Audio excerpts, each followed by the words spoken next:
So this is going to be one of the. This is probably I doubt the last podcast we'll do in the apartment, but I think probably getting close. Getting close, yeah. To when we'll be doing a shift to the new Rob Loves Arguing Studios, but which is I gotta reconsider because the options were getting a bigger apartment or finding a space to do the podcast, and it's probably good now to hang on to the apartment with the passing of Bill C60. What do you know about Bill C60? Anchor? I think C60 is a weird last name.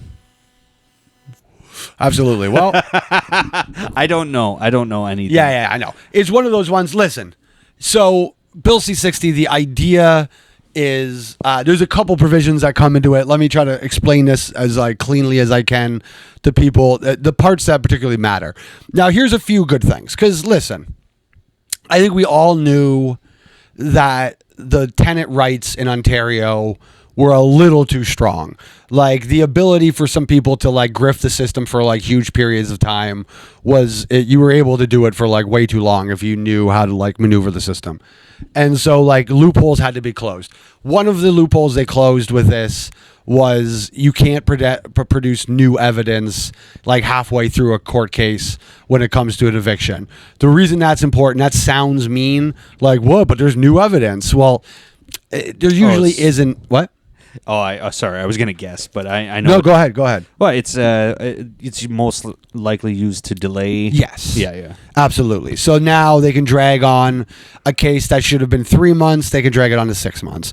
So eliminating that now gets landlords back basically 50% of their problem, which should have been a pretty decent win, right? But it also does a couple other things. So I made some notes. I wanted to go through this correctly. And so the biggest clause is the no automatic renewals, in my opinion. So and also a little bit of the going back to being able to rent evict or my family or personal use evict people again. So the proposed idea for the bill, so no automatic renewals. What they're saying the point of this is that they want more people with houses to go back to being landlords.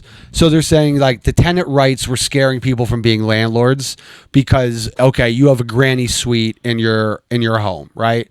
Because you only get rights if you have a self-contained unit.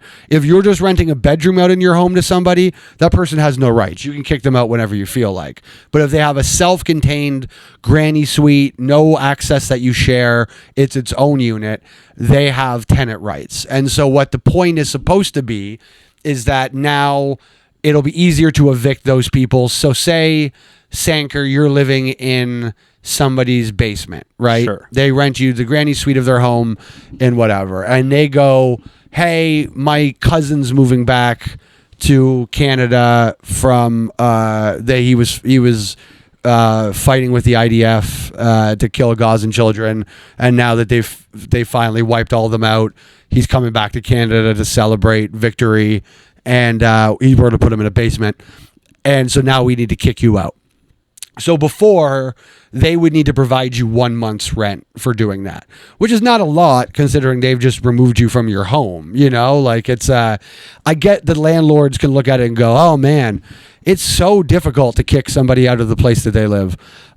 Which I think when people aren't paying and when whatever, they should make that easier. There should be more steps in place that you can't game the system like that, which is why not being able to present new evidence is the real win for landlords in that. That's the only part of this bill that really makes any sense for anybody.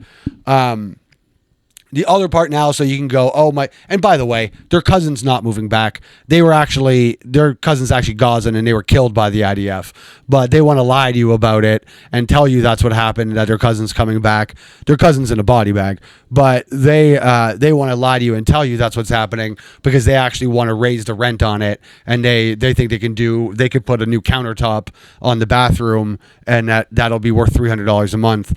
And so they want to kick you and your family out of where you live where you might have children going to school, or you might have situated with your job or whatever. They want to, whatever convenience for them, kick you out of your home. So they get 4 months notice, which by 4 months notice sounds fine to completely uproot your life, but it still sucks quite a bit.